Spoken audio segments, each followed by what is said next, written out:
வணக்கம் பக்தி info channel நேயர்களே, நான் உங்கள் அன்பான சயின்டிஃபிக் வேதிக் அஸ்ட்ராலஜர் அஸ்ட்ரோ அரண்டி பேசுகிறேன். நல்லது நினைப்போம், நல்லதே நடக்கும். இந்த வீடியோவில் நம்ம என்ன பார்க்க போறோம்னா, மீனராசிக்காரர்களுக்கு மே 2026 எத்தகைய ஒரு மாதமாக, பலா பலன்கள் நிறைந்த ஒரு மாதமாக சயின்டிஃபிக் வேதிக் அஸ்ட்ராலஜி முறையில் எதையும் மிகைப்படுத்தாமல் ஒரு கிரகம் ஒரு இடத்துல இருக்கும் பொழுது எது மாதிரி தாக்கத்தை கொடுக்கிறார், உங்களுடைய கர்மவினை எப்படி செயல்பட போகிறதுங்கிறது இந்திய வேத ஜோதிடத்தை அடிப்படையிலான ஒளி தத்துவ பிரகாரம் பரிகாரம் அது மாதிரி விஷயம் மூட நம்பிக்கையில் போகாமல் உள்ளது உள்ளவாறு பார்க்க போகிறோம். மே 2026 பிறக்கும் பொழுது மீனராசிக்காரர் பார்த்தீங்கன்னா ஜென்மசனியின் தாக்கத்தில் இருக்க போகிறாங்க. குரு 4ஆம் இடத்துல இருக்கிறார். ஜூன் மாதம் தான் பயிற்சி ஆகிறார். ஸோ மேலே எந்த மாற்றமும் இல்லை. 12 ராகு, 6 கேது. அதே சமயத்தில் ராஜ யோகாதிபதி என்று சொல்லப்படுகிற அந்த செவ்வாய் ராசிக்குள்ளேயே சனியோடு இருக்கிறங்கிறது நம்ம பார்க்கணும். அஸ்தம சனி தாக்கத்தில் அந்த செவ்வாய் வேற சேர்ந்து பயங்கர ஒரு தாக்கம். ஏப்ரல் மாதம் முழுக்க மே 2 வாரம்லாம் பார்த்திங்கன்னா ஒரு மன உளைச்சலும் கொஞ்சம் அலைச்சல்களும் கொடுக்கக்கூடிய மீனராசிக்காரர்களுக்கு மே 2nd வீக்லேருந்து கொஞ்சம் நல்ல ஒரு விடுவு காலம் வருகிறது. செவ்வாய் சனியோட விலகுது. ஸோ அது நல்ல விஷயம். அதே சமயத்தில் சூரியனுங்கிற விஷயம் 6ஆம் வீட்டு அதிபதி 2ல் உச்சம் பெற்று அதுக்கப்புறம் 3க்கு போகிறது நல்ல விஷயம். ஸோ என்ன காமிக்குதுன்னா, மே மாதம் 2வது வாரத்துக்கு அப்புறம் கொஞ்சம் நல்ல அமைப்புகள் வருது. அதே மாதிரி சுக்கிரனும் 3ஆம் இடத்துல இருந்து அப்புறம் 4ஆம் இடத்துக்கு போகிறது நல்ல விஷயம். புதனும் பார்த்தீங்கன்னா நட்பு வீடு ஆகிய சுக்கிரன் வீட்டில் இருக்கிறது நல்ல விஷயம். ஸோ ஜென்மசனியால் பாதிக்கப்பட்டிருக்கக்கூடிய மீனராசிக்காரர்கள் கொஞ்சம் மனம் சஞ்சலமாகவும் மனம் டல்லாகவும் எந்த ஒரு முடிவும் எடுக்க முடியாத அமைப்பாகவும் கொஞ்சம் சோம்பேறித்தனம் உள்ளவாகவும் அது மாதிரி அமைப்பு தான் போகும். அலைச்சல்கள் ரொம்ப நிறையா இருக்கும். தேவையற்ற அலைச்சல்களாகவும் இருப்போம். அப்படிங்கிற மாதிரி அமைப்புகள் போய் கொண்டிருக்கக்கூடிய மீனராசிக்காரர்களுக்கு இந்த மே மாதம் 2-3 வாரம் கழித்து வரக்கூடிய செகண்ட் ஆஃப் ஓரளவுக்கு விடிவு காலத்தை கொடுக்குது. ஜென்மசனி விஷயங்கள் முடியக்கூடிய அமைப்புகளை காட்டுது. அதுக்கப்புறம் வரக்கூடிய குரு பயிற்சி ஜூன் மாதத்துக்கு அப்புறம் ஜென்மசனி ஆகிய சனியவே பார்க்கறதுனால ஒன்றுமே அதோட தாக்கங்கள் குறையும். ஸோ அதுக்கு வேணுங்கிற சில அடிப்படையான ஃபவுண்டேஷனான சில நல்ல விஷயங்கள் உங்கள் தொழிலையாக இருக்கட்டும், உங்கள் வேலையிலையாக இருக்கட்டும், உங்கள் உறவுகளையாக இருக்கட்டும், எல்லாத்துலேயுமே ஒரு நல்ல மாற்றத்தை கொடுக்கக்கூடிய அமைப்பு மே 2வது வாரத்திலிருந்து மீனராசிக்காரர்களுக்கு அந்த குரு பயிற்சிக்கு முன்னாடி வரக்கூடிய நல்ல அமைப்பை வாழ்க்கை சம்பவங்களாக அடிப்படைகளாக அமைச்சு கொடுக்கக்கூடிய ஒரு அமைப்பு. இந்த செவ்வாய் சனியோட விலகிறதும், சுக்கிரனோட வீட்டில் புதன் வருவதும், சுக்கிரன் 4ஆம் இடத்துக்கு போய் 10ஆம் இடத்தை பார்ப்பதும் இது மாதிரி நல்ல அமைப்புகளை கொடுக்கக்கூடிய அமைப்பாக மீனராசிக்காரர்கள் இருக்குது. ஸோ இதுவரை மன உளைச்சலும் அலைச்சல்களும் மன விரக்திகளும் தேவையற்ற மன சோர்வுகளும் இருக்கக்கூடிய மீனராசிக்காரர்களுக்கு ஓரளவுக்கு ரிலீஃப் கொடுக்கக்கூடிய ஒரு விடிவு காலம் கொடுக்கக்கூடிய அமைப்பாக மே மாதம் குறிப்பாக சொல்லணும்னா செகண்ட் ஹாஃப்லேருந்து கொஞ்சம் பார்க்கலாம். இது ஒரு பொதுவான பலன்களை தவிர உங்களுடைய ஜென்ம ஜாதகத்தில் நீங்கள் என்ன மாதிரி தசாபுக்திகள் போகுது வச்சு பார்க்கலாம்.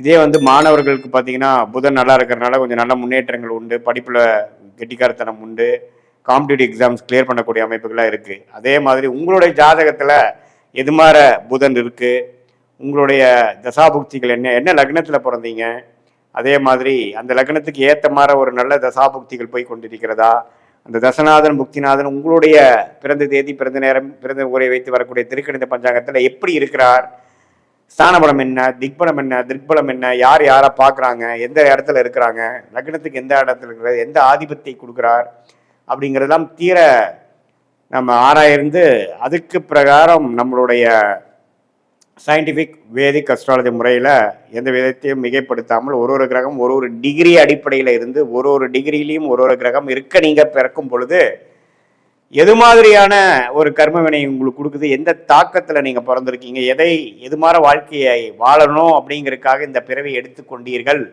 அப்படிங்கிற ஒரு விஷயத்தை புரிந்து கொள்ளக்கூடிய ஒரு அற்புதமான ஒரு சாஸ்திரம் தான் இந்திய வேத ஜோதிடங்கிறது நம்ம புரிஞ்சுக்கணும்.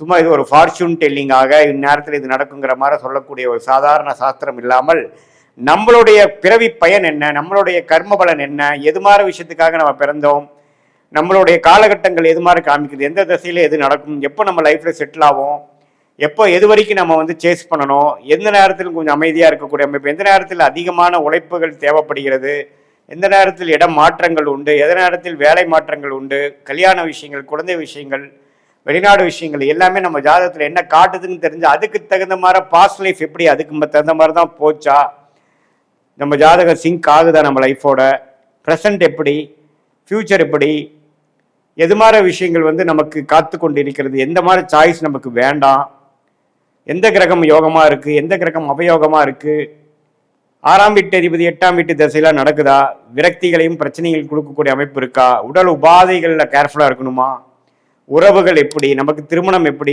கலப்பு திருமணமா, காதல் திருமணமா, அரேஞ்ச் மேரேஜா, எப்படி நமக்கு பிராப்தங்கள் காட்டுது, சீனியர் சிட்டிசன்ஸ்க்குலாம் ஹெல்த் விஷயங்கள் எப்படி இருக்குது, அவங்க ரிட்டையர்மெண்ட் எப்போ வருது மாதிரி இருக்குது, எப்போ வந்து அவங்க வேலையிலேருந்து கொஞ்சம் ஓய்வு பெறுவாங்க, தொழிலில் எப்போ செட்டில் ஆவாங்க, அது மாதிரி எல்லா வாழ்க்கைக்கு தேவையான எல்லா வயதினருக்கும் தேவையான வாழ்க்கை குறிப்புகள், வாழ்க்கைக்கு வேணுங்கிற அந்தந்த அடிப்படையான அந்தந்த ஏஜில் வரக்கூடிய கேள்விகள், அதுக்கு தகுந்த மாதிரி ஒரு கிளாரிட்டி எல்லாமே சயின்டிஃபிக் வேதிக் அஸ்ட்ராலஜி முறையில் ஒரு கிரகமும் உங்கள் ஜாதகத்தில் எப்படி இருக்குது, என்ன தசை நடக்குது, புக்தி நடக்குது, அந்தரம் நடக்குது, சூக்ஷமம் நடக்குதுங்கிற வாரக்கணக்கில் நாம் வந்து பலன்களை எடுத்து எது மாதிரி லக்னத்துக்கு எது மாதிரி விஷயத்தை கொடுக்குங்க. லக்னாதிபதி வைத்து தான் எல்லாம் சொல்ல முடியும். லக்னம் ஸ்ட்ராங்காக இருக்கா, லக்னம் எதை குறிக்குது, நீங்கள் எதை தேடி போய் கொண்டிருக்கிறீர்கள், ஃபினான்ஷியல் க்ளோரி தேடுறீங்களா, மன அமைதியை தேடுறீங்களா, உறவுகளை வந்து ஒரு ஹார்மோனியஸ்னஸ் அன்னோனியத்தை தேடுறீங்களா, குழந்தைகள் நல்லா வரணும்னு தேடுறீங்களா,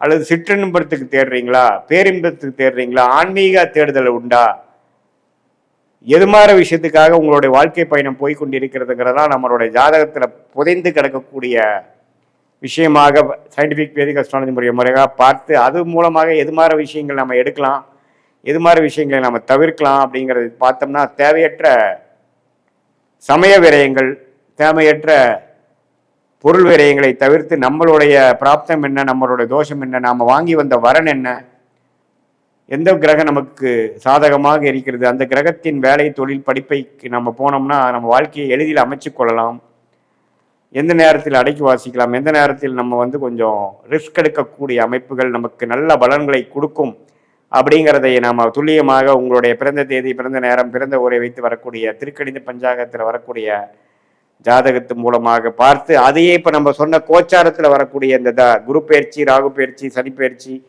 இந்த மாத பயிற்சி நம்ம எப்படி பொது பலனாக பார்த்தோம் பார்த்தீங்களா, அதையும் சேர்த்து வைத்து பார்க்கும் பொழுது ஒன்றுமே துல்லியமான பலன்கள் எடுத்து அது மூலமாக நம்மளுடைய லைஃப் பொட்டென்ஷியல் என்ன, நம்மளுடைய கோல்ஸ் என்ன, எந்த நேரத்தில் எப்படி செய்யலாம், எப்படி ஒருத்தருக்கு கூகுள் மேப் வந்து ஒரு இடத்துலேருந்து இன்னொரு இடத்துக்கு போய் சேர்வதற்கு, தெரியாத இடத்தை போய் சேர்வதற்கு அது உதவிகரமாக இருக்குது ஒழிய அது நாம தான் போய் டிராவல் பண்ணணும். கூகுள் மேப் உங்களை தூக்கிட்டு போய் விடாது.